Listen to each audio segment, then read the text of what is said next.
Hola, ¿cómo están? Bienvenidos a una nueva clase. Apocalipsis es nuestro curso. El Señor reina y estamos estudiando el paréntesis de las 7 trompetas. Así que reciban un gran saludo de mi parte para esta clase de este domingo 16 de julio del 2023. Así que les invito a que oremos para que Dios permita que esta clase la podamos tener y nos acompañe durante todo el transcurso de esta lección. Padre, voy en oración a usted, dándole gracias por esta clase, Señor. Sea usted con todos los quienes están participando y que podamos desarrollarla de principio a fin, Señor. Gracias por su palabra, gracias por lo que nos enseña y dejo todo esto en sus manos, en el nombre del Señor Jesús. Amén. Muy bien, hermanos, vamos a continuar con el paréntesis de las 7 trompetas. En esta ocasión estamos viendo que este estudio del paréntesis de las 7 trompetas es un estudio más bien largo, es bastante largo. Está bastante desmenuzado, tiene mucho contenido. Ya hemos pasado por todo el capítulo 10 y en esta ocasión vamos a comenzar con el capítulo 11. El capítulo 11 que nos va a tomar bastante tiempo.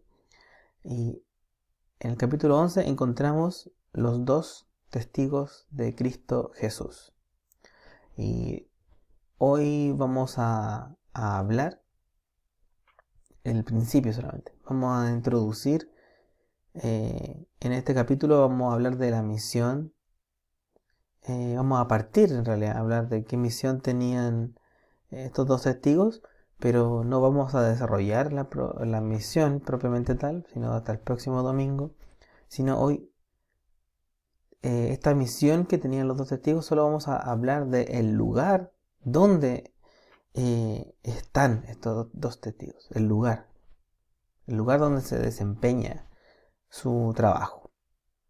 Después vamos a hablar de eso, vamos a hablar de los milagros, vamos a hablar de quiénes son, quiénes podrían ser, también podríamos llamarlo, y semejanzas entre los cuadros de hacia Cristo que podemos ver entre estos dos testigos. Pero no lo vamos a desarrollar todavía. Solo le cuento para que se entusiasme y siga acompañándonos. Así que recordar siempre que estamos estudiando la gran tribulación. Solo esa parte de ese evento dentro del libro de Apocalipsis. Todos estos meses estamos solamente hablando de los últimos 3 años y medio de, eh, de la tribulación, de los 7 años de tribulación, solo los últimos 3 años y medio, a la que llamamos la gran tribulación. ¿Mm? Así que eso no olvidarlo. Estamos estudiando esa parte de la Biblia, no estamos hablando acerca de acontecimientos que ocurren hoy en día, ni que ocurrirán después en el milenio o en la eternidad, sino en un episodio, en un evento de 7 años que se llama la tribulación, y todo lo que hablamos es relacionado con la gran tribulación. ¿Y qué hemos hablado hasta el momento?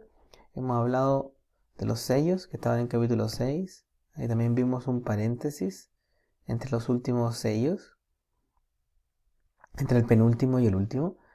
También tenemos las trompetas que estudiamos hace poco, que también hay un paréntesis entre la penúltima y última trompeta, que es el que estamos estudiando ahora. Y lo último que vimos fue lo del ángel con el librito. Y ahora vamos a comenzar a desarrollar dentro de este paréntesis lo de los dos testigos. Y la ilustración acá es que aquí está el paréntesis entre las trompetas, donde estaba el ángel con el libro. Y este paréntesis, llamarlo, que ni siquiera está en paréntesis, toma la aparición de los dos testigos, su trabajo, su misión, lo que hacen, involucra eh, toda la gran tribulación, toda su gran tribulación, porque lo hacen por 1260 60 días o 42 meses también, como dice aquí en uno de los versículos. Vamos a leer hoy el capítulo 11 completo para comenzar a desmenuzar lo que nos tiene preparado este estudio. Recordemos que hasta ahora el capítulo 10 lo cerramos hablando del ángel. Y ahí muy resumido lo que podemos concluir. Hasta ahora vemos que durante el juicio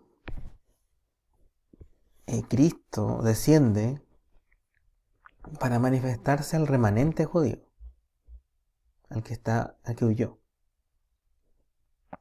Va a declarar la consumación del misterio de Dios. O sea, hasta ese momento Él va a declarar que ese tiempo de la consumación que habla Daniel se va a cumplir. Bueno, ahí desarrollamos un poco lo que era el misterio de Dios, pero no se escribe exactamente. Sin embargo, tiene mucha relación con el reinado del anticristo y su toma de poder, la toma de poder de Cristo ahora, a quitarle el trono a Satanás. O sea, Dios va a terminar el reinado de Satanás sobre la tierra. Y le da un libro a Juan, también vimos al final, que él come. Y luego de que él come el libro, lo profetiza a todo el mundo. O sea, come ese libro porque es necesario para que él cumpla y profetice sobre muchos pueblos, naciones, lenguas y reyes. Ese libro puede ser este mismo que estamos leyendo ahora, puede ser Daniel, libros que tienen relación con lo que él habla y escribe a muchos pueblos. Recordemos que Juan también escribe un evangelio completo, un evangelio que tiene otra perspectiva a los otros tres, y también él escribe cartas. Entonces, hay varias posibilidades de lo que podría ser ese libro que come Juan. Lo que él come, recordemos que él dice que es dulce en su boca, pero cuando se lo come, en el vientre fue amargo, fue muy amargo. Y la reflexión fue que él lo come porque y es dulce a la boca, porque en la Biblia encontramos muchas cosas agradables de la palabra de Dios, como para tener paz, para tener paciencia, esperanza, porque vemos ahí la salvación por medio de Cristo, lo que Él hizo por nosotros en la cruz, el amor de Dios lo podemos encontrar, la salvación. Sin embargo, cuando lo digerimos más, ya se torna un poco amargo porque nos damos cuenta que es muy opuesto a lo que vivimos en nuestra vida propia. Entonces hay que dejar de hacer cosas que de repente nos gusta hacer. Y eso ya es una lucha. Eso ya se torna amargo al vientre. Y al vientre, el estómago, un órgano muy emocional que se, se activa cuando estamos nerviosos, cuando estamos haciendo algo malo también. El estómago tiene mucho protagonismo en todo eso. Entonces la reflexión cerraba de este capítulo 10 pensando en que ¿quién comió el librito? Juan. ¿Lo comió solo o lo obligó Dios? No, aquí tenemos un versículo, un capítulo 10 que él le pide. Él le pide al libro al ángel. Entonces él lo comió voluntariamente. Entonces, él está comiendo de esta palabra de Dios solo o por sí solo o obligado. ¿Dependió de alguien? No.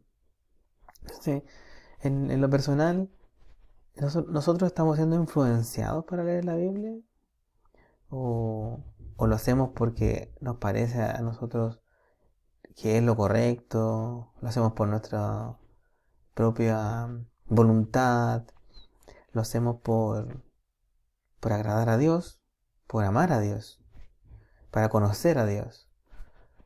O lo hacemos porque un familiar mío lo está haciendo, o lo hacemos porque los hermanos de la iglesia, o lo hacemos solo en la iglesia, no sé. Si dependemos del pastor para hacer esto, o vamos voluntariamente a la Biblia. Recordemos el último pasaje que vimos el domingo anterior, que era 2 de Timoteo 2:15, que nos hablaba de esto. Segunda carta de Timoteo, capítulo 2, versículo 15, que dice, recordemos, procura con diligencia presentarte a Dios aprobado, como obrero que no tiene de qué avergonzarse, que usa bien la palabra de verdad. Entonces, procura con diligencia presentarte a Dios aprobado. ¿Y cómo uno se presenta a Dios aprobado? Pasando tiempo en la palabra de Dios, leyendo. Como obrero que no tiene de qué avergonzarse, que usa bien la palabra de verdad, que usa bien la palabra. Y usar bien la palabra es que nuestras decisiones las tomemos basadas en la palabra de Dios. En la clase presencial voy a desarrollar más un tema relacionado junto con 2 Timoteo 2:15, que es de procurar con diligencia y presentarse a Dios aprobado, y que usa bien la palabra. ¿Qué es eso de usar bien la palabra? En la vida real. Y solo por cerrar aquí y para poder pasar al capítulo 11, recordemos que nosotros somos muy influenciables. Hay un experimento que se hizo por allá en los años 50 y que hasta el día de hoy lo podemos comprobar, donde la conformidad se estudiaba. Entonces, hay un experimento donde se juntó un grupo de personas, todas eran conocidas, excepto una, y que esa persona le dijeron que iban a hacer un test de percepción o agudeza visual. Entonces todos miraban esta cartilla, esta imagen que está acá, donde hay estas varas o palitos o líneas que están aquí, cada uno con distintos tamaños, y la pregunta era ¿a cuál de estas tres se parece la que está acá? Entonces, como todos se conocían y solo uno era al final uno era el del experimento, todos fueron diciendo una distinta a la real. Es evidente que esta de acá es igual a la tercera, pero todos decían o la 1 o la 2. Además, hay unas que desde perspectiva visual son un poco más altas, entonces en el cerebro de la persona que estaba fuera del grupo y no era parte del acuerdo de lo que se iba a hacer, él en este experimento se vio forzado a decir una distinta a la que correspondía realmente, a lo evidente, a lo que es sentido común, como decimos nosotros, a la evidencia científica, porque es la correcta. Dijo una que no era, conformado porque el resto dijo una distinta. Si bien esto puede estar con líneas, pero a nosotros nos pasa lo mismo en la vida real. Sí. Y la invitación para la reflexión de lo que estamos estudiando aquí en la Biblia es que no nos influenciemos, seamos intencionados y voluntariosos para leer la palabra de Dios y ponerla en práctica. El mundo está lleno de estímulos que nos van a poder llevar a una decisión en cero perspectiva de Dios. Y la perspectiva de Dios se la vamos a colocar solamente nosotros si pasamos tiempo en la Biblia. Así que esa es la invitación, y con estos experimentos tan sencillos que se hicieron muchos años atrás, en los 50, se demuestra que nosotros nos conformamos a la opinión del resto, a lo que en la televisión vemos, ahora con lo que en internet estamos consumiendo, a lo que los amigos nos dicen. Así que mucho ojo con este tipo de cosas. Todos estamos afectos a esto, no estamos exentos, todos. todos. Y solamente el freno lo va a poner el que pase tiempo en la palabra de Dios. ¿Mm? Así que eso, con eso dado hasta ahora, que hasta ahí vamos a pasar a Apocalipsis 11. ¿Mm? Entonces hoy vamos a leer el capítulo 11 completo y nos vamos a centrar solo en el primer versículo, solamente ahí. Vamos, los dos testigos, y vamos a leer solo hasta el 14, ¿eh? O hasta el 13 en realidad, porque el 14 ya empieza la segunda trompeta y esa ya la vimos. Recordad, vamos a leer del 1 al 13, Apocalipsis 11. Entonces me fue dada una caña semejante a una vara de medir, y se me dijo: levántate y mide el templo de Dios, y el altar, y a los que adoran en él. Pero el patio que está fuera del templo, déjalo aparte, y no lo midas, porque ha sido entregado a los gentiles, y ellos hollarán la ciudad santa 42 meses. Y daré a mis 2 testigos que profeticen por 1260 días, vestidos de silicio. Estos testigos son los 2 olivos y los 2 candeleros que están en pie delante del Dios de la tierra. Si alguno quiere dañarlos, sale fuego de la boca de ellos y devora a sus enemigos, y si alguno quiere hacerles daño, debe morir él de la misma manera. Estos tienen poder para cerrar el cielo, a fin de que no llueva en los días de su profecía, y tienen poder sobre las aguas para convertirlas en sangre, y para herir la tierra con toda plaga cuantas veces quieran. Cuando hayan acabado su testimonio, la bestia que sube del abismo hará guerra contra ellos, y los vencerá, y los matará. Y sus cadáveres estarán en la plaza de la grande ciudad, que en sentido espiritual se llama Sodoma y Egipto, donde también nuestro Señor fue crucificado. Y los de los pueblos, tribus, lenguas y naciones verán sus cadáveres por 3 días y medio, y no permitirán que sean sepultados. Y los moradores de la tierra se regocijarán sobre ellos, y se alegrarán y se enviarán regalos unos a otros, porque estos 2 profetas habían atormentado a los moradores de la tierra. Pero después de 3 días y medio entró en ellos el espíritu de vida enviado por Dios, y se levantaron sobre sus pies, y cayó gran temor sobre los que los vieron. Y oyeron una gran voz del cielo que les decía: subid acá. Y subieron al cielo en una nube, y sus enemigos lo vieron. En aquella hora hubo un gran terremoto, y la 10ª parte de la ciudad se derrumbó, y por el terremoto murieron en número de 7,000 hombres, y los demás se aterrorizaron y dieron gloria al Dios del cielo. ¿Qué escena? La que estamos leyendo, y que se parece y tiene similitudes a muchas otras que estamos estudiando aquí en el libro, incluso en otros libros. Apocalipsis 11. Vámonos al versículo 1. Vamos a hablar de los 2 testigos de Cristo Jesús. Un resumen de lo que leímos, solo un resumen, ¿eh?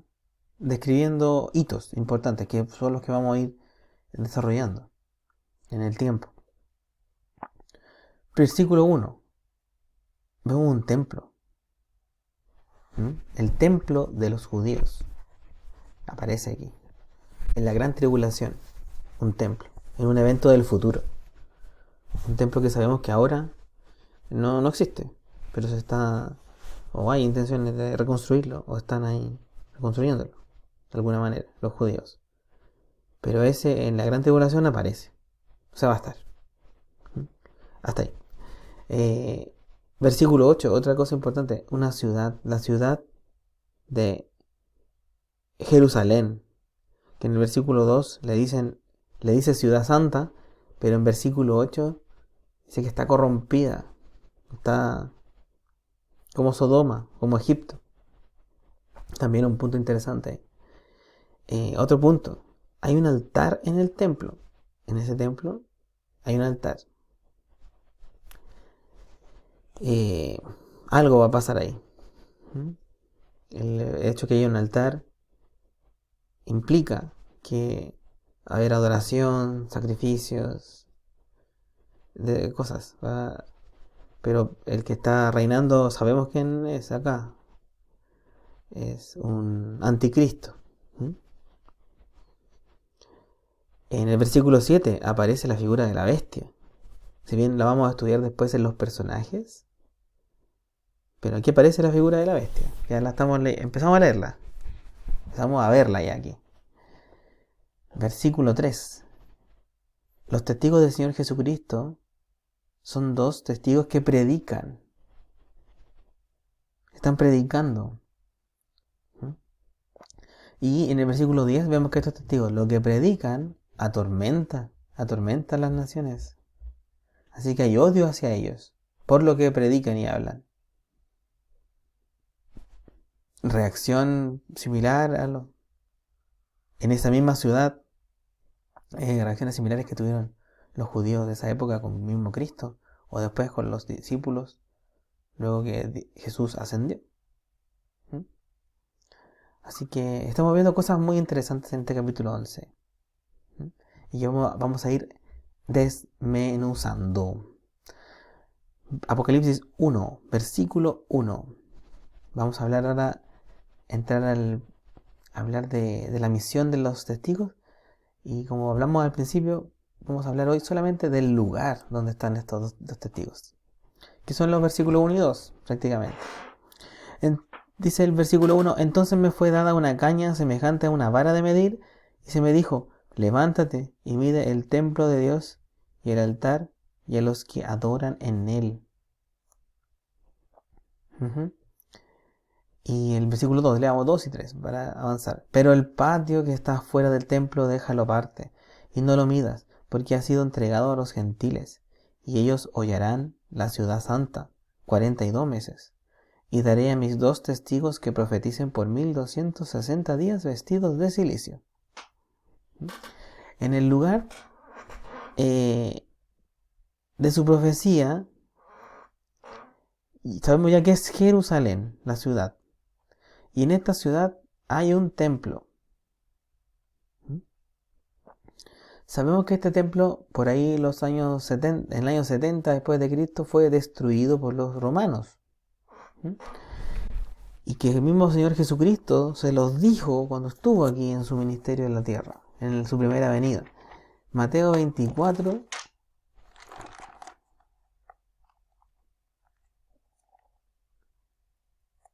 Mateo 24, 1 y 2, Jesús profetiza que ese templo va a ser destruido. 24, 1, 2. Hoy también fue destruido. 24, 1, 2. Va a pasar ambas cosas en realidad. 24, 1, 2. En el primer día de la semana, muy de mañana,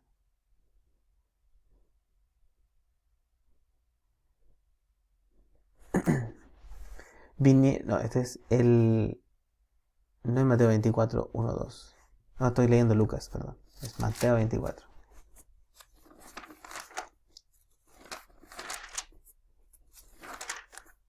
Por aquí estoy.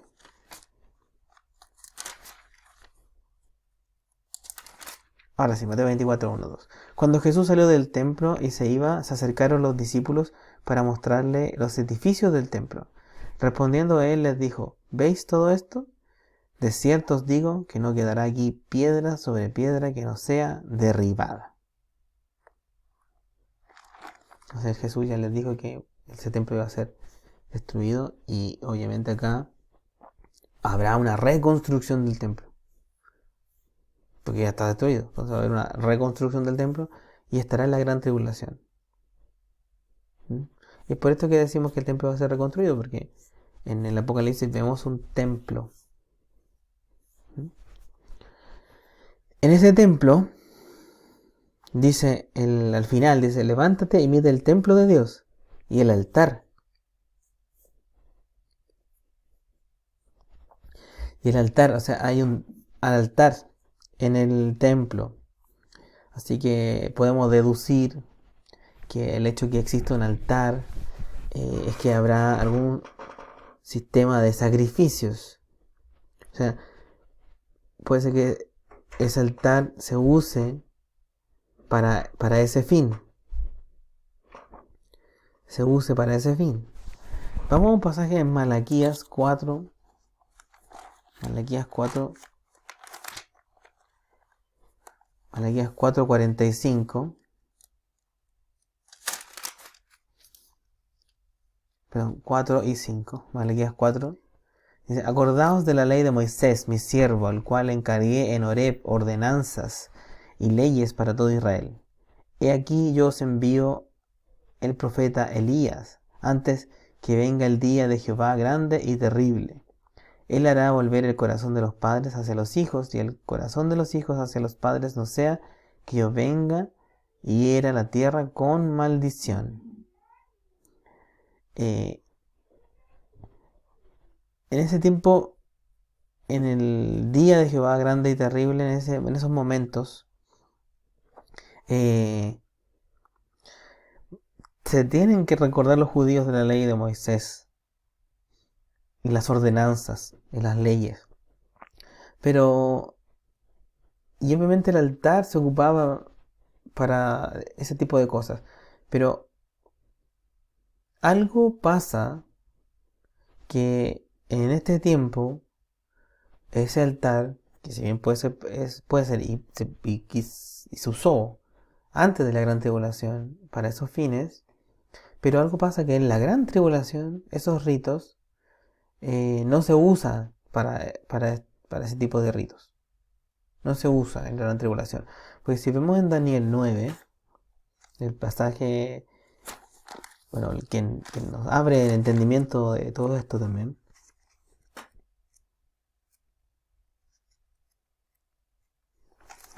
Daniel 9, versículo 27, dice: y por otra semana confirmará el pacto con muchos.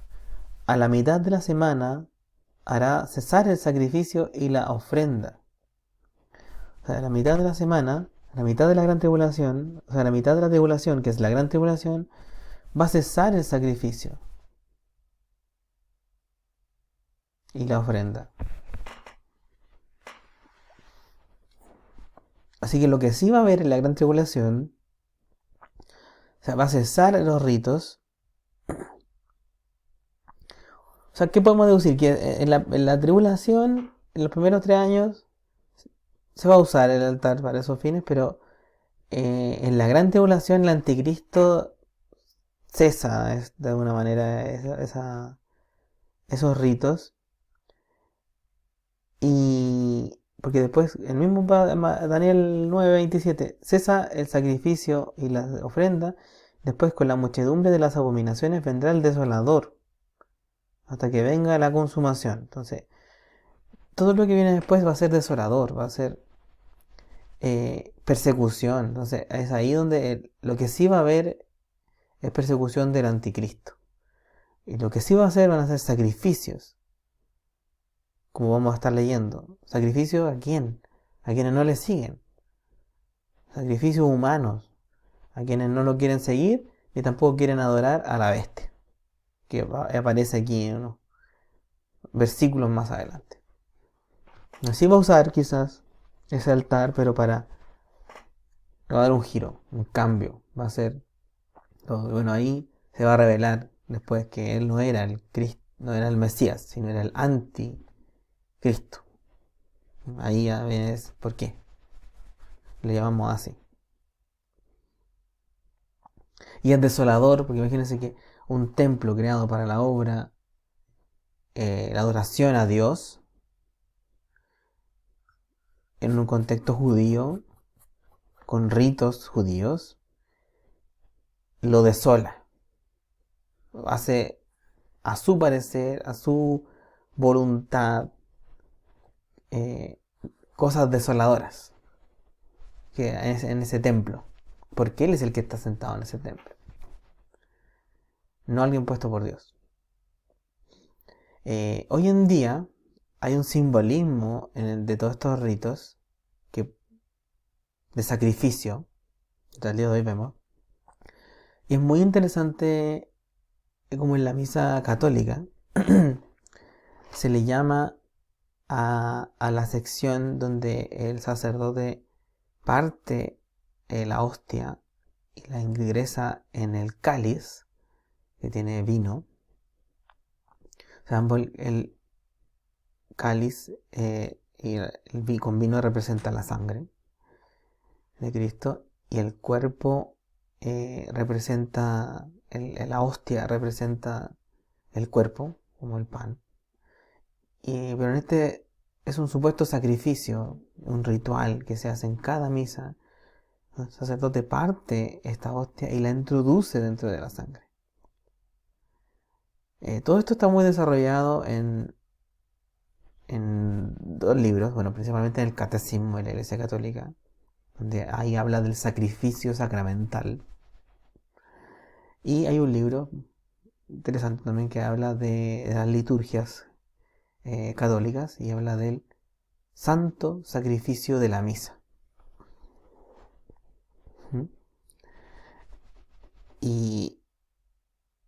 Y todo esto que hay es un rito que se hace todos los días donde ellos hacen esto, rompen la hostia, la introducen en la sangre y la beben, como que están bebiendo el cuerpo y la sangre de Cristo roto, ¿eh? Como que sacrifican y se unen con Cristo. Eso es lo que está desarrollado en el Catecismo, pero el libro del sacrificio de la misa lo lleva un poquito más allá, ¿eh? De que esto tiene un sentido más, bueno, si vemos realmente cómo es la Santa Cena, cómo se tiene que llevar, Jesús lo hizo de manera ordenada, articulada con sus discípulos, como lo vemos en los evangelios, y no necesariamente introdujo el pan dentro del vino para después beberlo. O sea, un sacrificio que no es, o sea, un simbolismo como el que no es el que fue instaurado por el mismo Dios, se hace todos los días del día de hoy. Y por ahora hace por una religión muy grande en el planeta.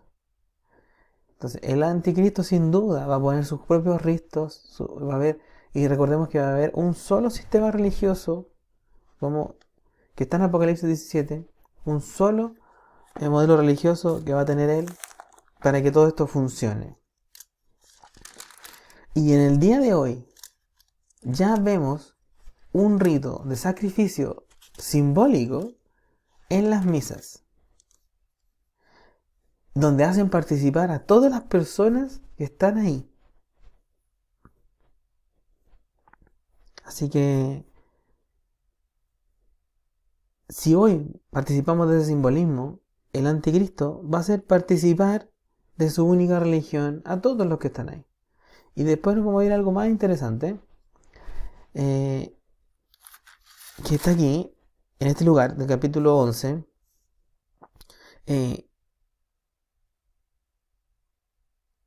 versículo 1 todavía, dice, el final dice, levántate y mide el templo de Dios y el altar y a los que adoran en él.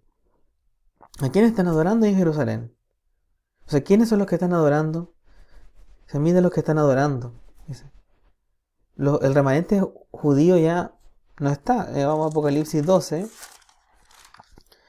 14, dice,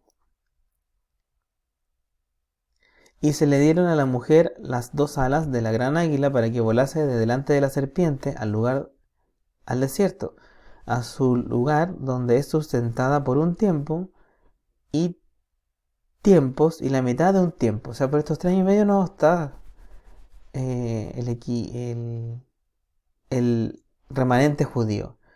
17, versículo 17. Entonces el dragón se llenó de ira contra la mujer y se fue a hacer guerra contra el resto de la descendencia de ella, los que guardan los mandamientos de Dios y tienen el testimonio de Jesucristo.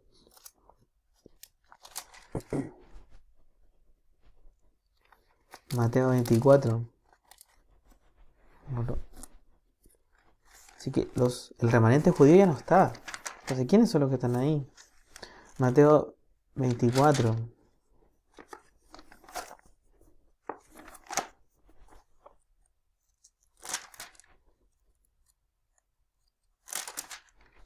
Mateo 24, versículo 15. Por tanto, cuando veáis en el lugar santo la abominación desoladora, de que habló el profeta Daniel, el que lee entienda, entonces los que están en Judea huyan a los montes.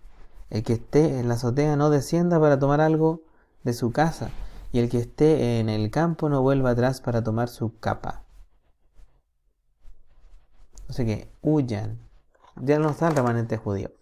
Entonces, ¿quiénes son los que están acá? Recordemos también que el anticristo es el que está gobernando. Segunda de Tesalonicenses 2:3.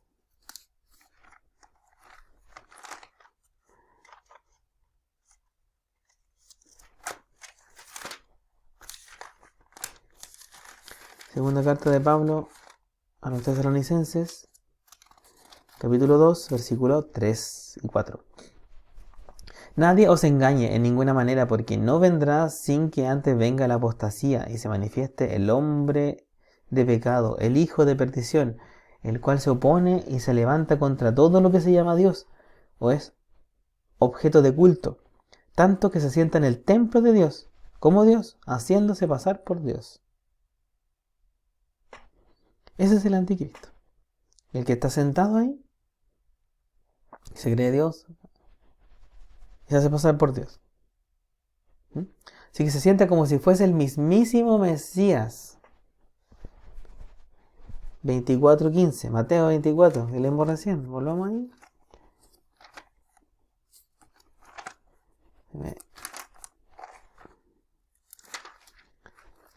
Mateo 24, versículo 15, decía: por tanto, cuando veáis en el lugar santo la abominación desoladora de que habló el profeta Daniel, el que le entienda.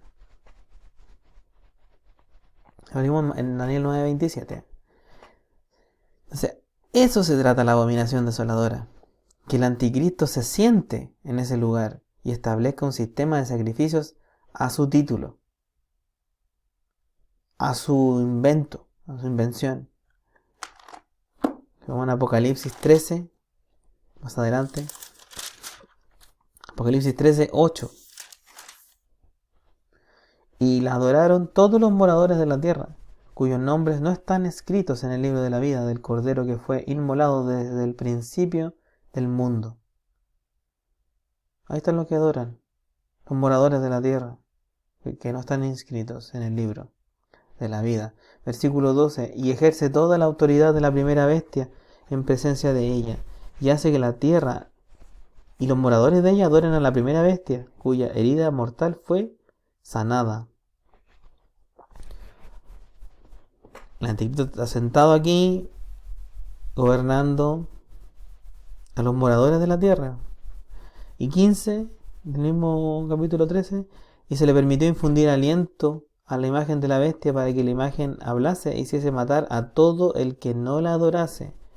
Entonces va a tener un sistema de sometimiento, adoración, y el que no lo hace, lo va a sacrificar.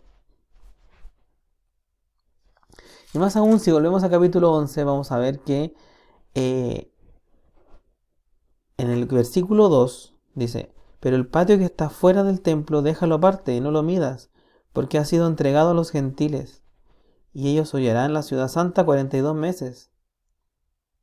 Entonces el versículo 2 dice que ese lugar donde están los testigos está controlado por gentiles, no por judíos. Y ese patio que hablan aquí es el atrio del templo que hemos leído en el Antiguo Testamento, que es el atrio de la parte sin techo, que no tiene, que son los patios. Y también vamos a ver que no solo el templo está bajo control de los gentiles, Jerusalén en general. Lucas 21.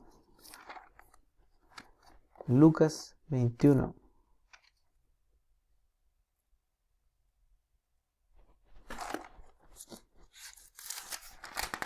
Lucas 21, versículo 24. Y caerán a filo de espada, y serán llevados cautivos a todas las naciones, y Jerusalén será hollada por los gentiles, hasta que los tiempos de los gentiles se cumplan.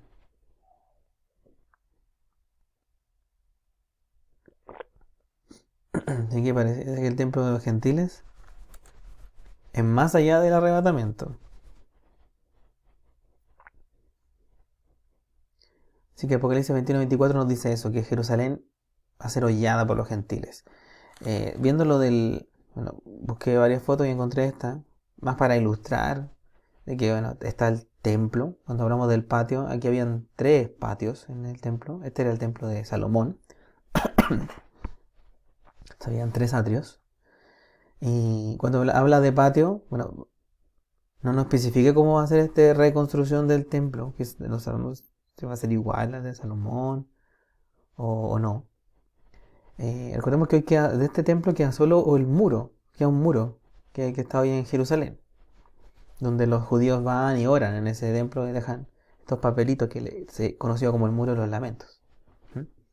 Que es uno de los que está aquí, uno de estos muros. Eh,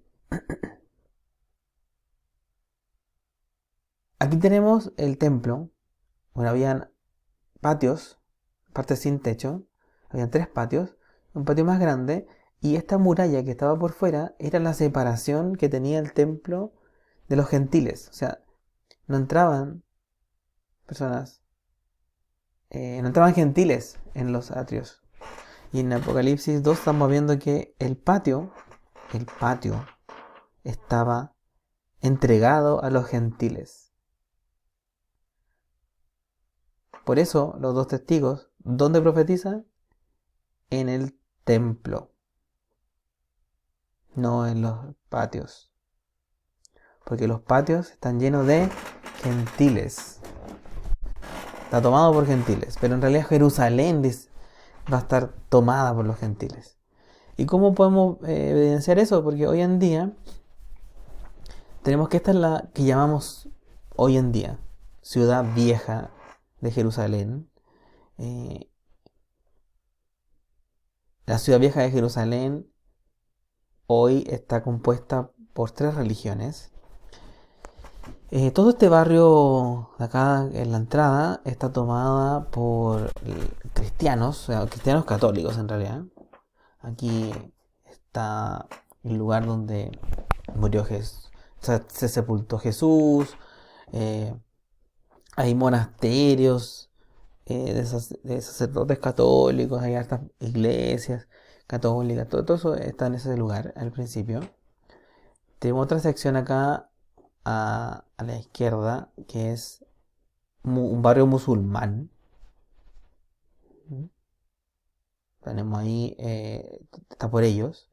Y este sector pequeño que está acá es el de los judíos, que está aquí al final, el muro de los lamentos. Aquí está esto fue lo que acá era este muro, ¿ven?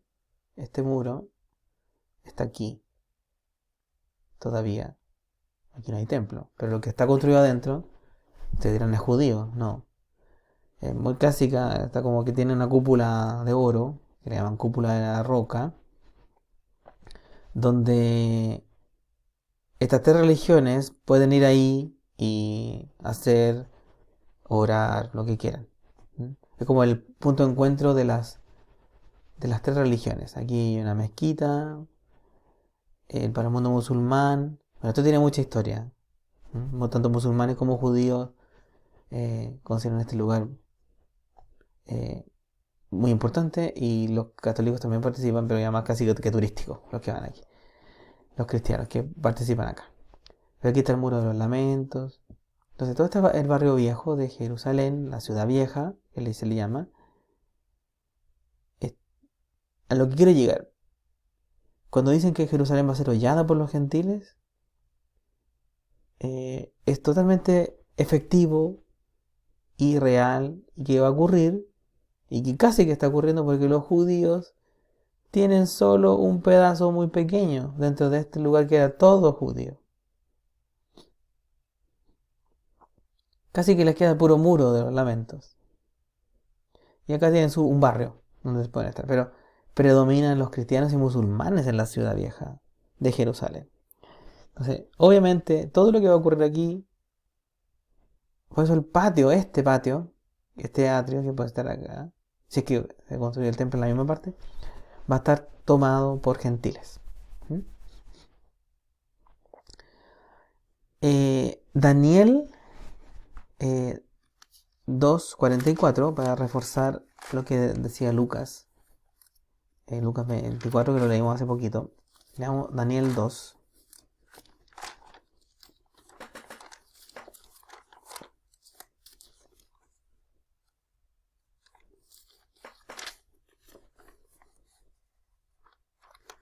El libro de Daniel.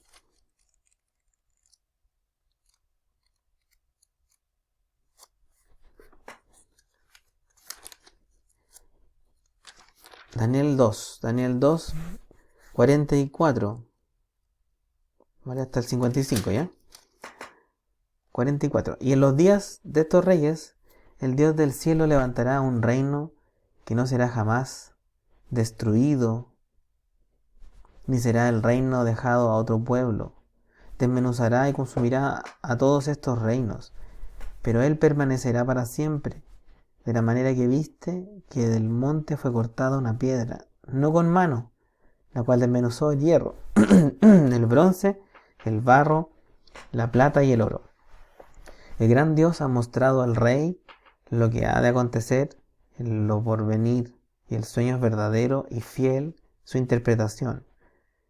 Entonces el rey Nabucodonosor se postró sobre su rostro y se humilló ante Daniel, y mandó que le ofreciesen presentes e incienso. El rey habló a Daniel y dijo: ciertamente el Dios vuestro es Dios de dioses y Señor de los reyes, y el que revela los misterios, pues pudiste revelar este misterio. Entonces el rey engrandeció a Daniel y le dio muchos honores y grandes dones, y le hizo gobernador de toda la provincia de Babilonia y el jefe supremo de todos los sabios de Babilonia. Y Daniel solicitó del rey y obtuvo que pusiera sobre los negocios de la provincia de Babilonia a Sadrach, Mesach y Abed-nego, y Daniel estaba en la corte del rey. En el 44-45 vemos los tiempos de los gentiles terminan cuando la piedra que no fue cortada con mano destruye el control de las naciones sobre el mundo. Dice: de la manera que viste del monte fue cortada una piedra, no con mano, la cual desmenuzó el hierro, el bronce, el barro, la plata y el oro. Entonces, el tiempo de los gentiles es hasta que esa piedra que no fue cortada con mano, que es Cristo, destruye el control de las naciones sobre el mundo. Así que hasta ahí es el tiempo de los gentiles, o sea, hasta cuando Jesús venga en su segunda venida. Jerusalén, versículo 2 de Apocalipsis 11, Jerusalén, ciudad santa, dice, y ellos hollarán la ciudad santa 42 meses. Pero en versículo 8 dice: y sus cadáveres estarán en la plaza de la grande ciudad que en sentido espiritual se llama Sodoma y Egipto, donde también nuestro Señor fue crucificado. Jerusalén está como Sodoma y Egipto, está apartado de Dios. Jerusalén es ciudad santa. Dios la apartó y la va a usar, y la está usando para su plan. Jerusalén es la ciudad de Cristo Jesús, es la ciudad del Rey. Vamos a Isaías 2.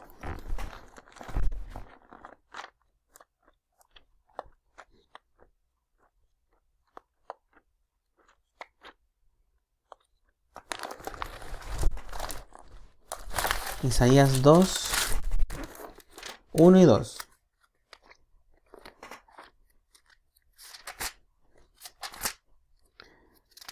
Isaías 2, 1 y 2. Lo que vio Isaías, hijo de Amós, acerca de Judá y de Jerusalén, acontecerá en lo postrero de los tiempos, que será confirmado el monte de la casa de Jehová como cabeza de los montes, y será exaltado sobre los collados, y correrán a él todas las naciones. Jerusalén es la ciudad del Rey, de Jesús, de Cristo. Zacarías 14, 16.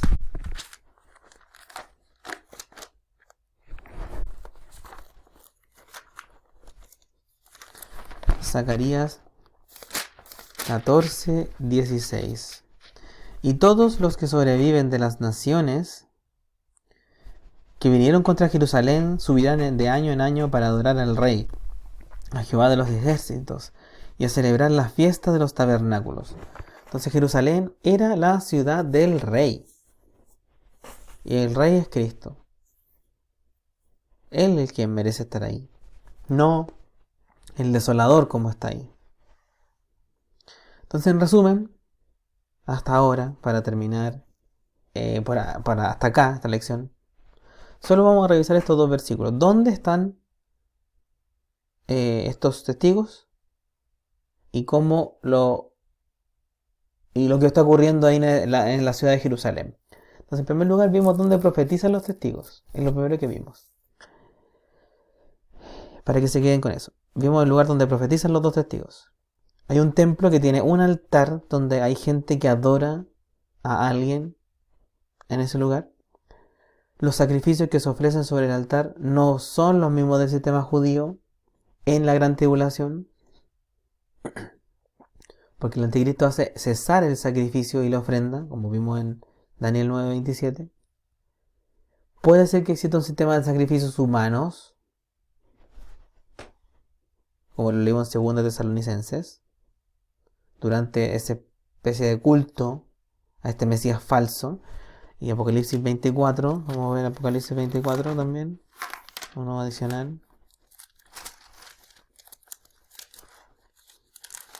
Apocalipsis 24 dice: y vi tronos y se sentaron sobre ellos los que recibieron facultad de juzgar, y vi las almas de los decapitados por causa del testimonio de Jesús y por la palabra de Dios, los que no habían adorado a la bestia ni a su imagen, y que no recibieron la marca en sus frentes ni en sus manos, y vinieron y reinaron con Cristo 1000 años. Entonces, sacrificios humanos, va a decapitar gente el anticristo. Entonces, este es el lugar donde predican los dos testigos. Jerusalén, la ciudad santa.